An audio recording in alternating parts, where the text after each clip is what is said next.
What motivates change? How can we determine when a cause is worth fighting for? As we reflect on the reading we have done this year, they all can relate back to these two central questions. So what does motivate change, and when do we know when something's worth fighting for? Let's take a look. To start off, we'll take a look at John Steinbeck's book, Of Mice and Men.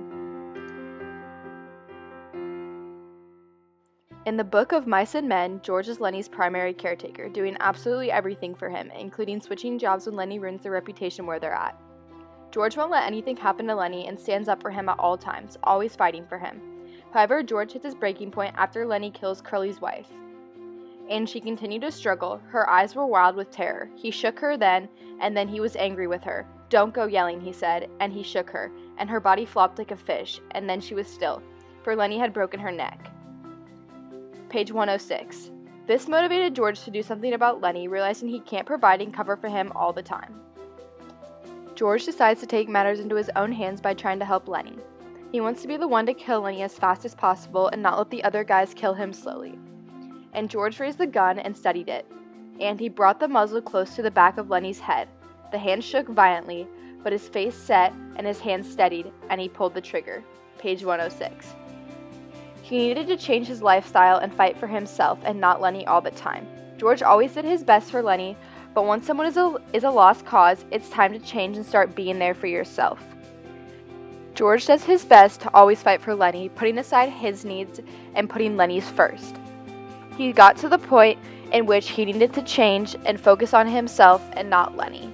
That's what motivated him to change in this book. Next, we'll take a look at the book Macbeth by William Shakespeare. Once Macbeth hears his prophecy from the three Weird sisters, he decides to act on this, motivating his change. Once being told by the Weird sisters that he will become King of Scotland. "All hail Macbeth, hail to thee, Thane of Cawdor. All hail Macbeth that shalt be king hereafter." Act 1, Scene 3, lines 49 through 50.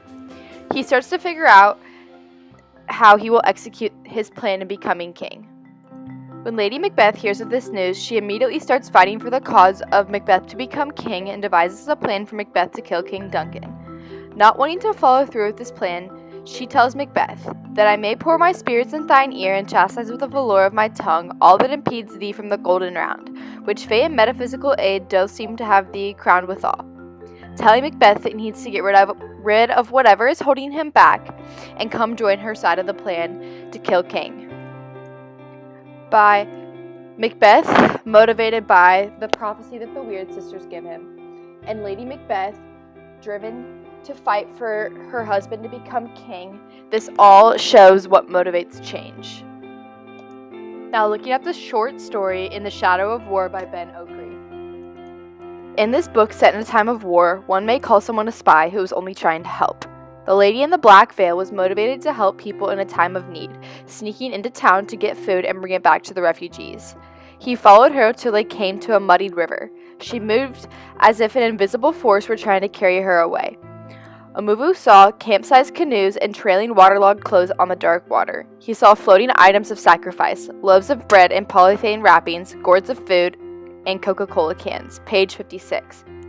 After Omuvu saw all of this, he realized what she was actually doing. She's fighting for the lives of others, even if it means putting herself in danger. Once being found by the soldiers that are looking for her, Omuvu stands back and watch. The fat soldier tore off her veil and threw it to the ground. She bent down to pick it up and stopped in the attitude of kneeling, her head still bowed. Her head was bald and disfigured with a deep corrugation.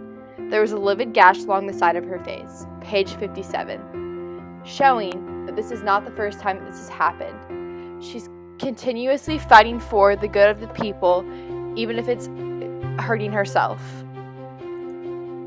By the lady in the veil, motivated to help others, it shows us that the cause of others is really worth fighting for in this story.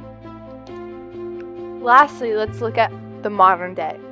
What motivates change in modern times, and how can we determine when something is really worth fighting for in these times? On February 14th, 2018, Nicholas Cruz killed 17 people in a mass shooting named the Parkland Massacre. This was not the first school shooting. However, it was also not the last. 3 months after the massacre in Parkland, 10 people were killed in yet another school shooting, this one in Santa Fe, Texas. Kramer. Once people start to realize just how deadly these things are really getting, is when it's time for people to start some type of movement and or change. Once people realized just how deadly these shootings were getting, everyone decided it was time to do something about this.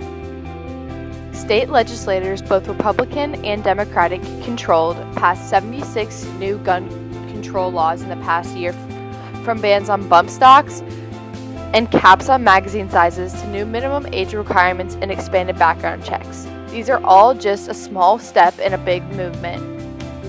By taking control and fighting for the cause of all these kids who are getting injured, motivates the change to create these new laws and tighter gun control laws that stop these shootings. So, overall, what motivates change? And how do we know when something's worth fighting for? Well, see, that is for you to decide. It's between making the choice between right and wrong and knowing when something is bettering yourself and the people who surround you. By standing by what you believe in, it motivates others to join in and fight for what's right. Thank you for listening.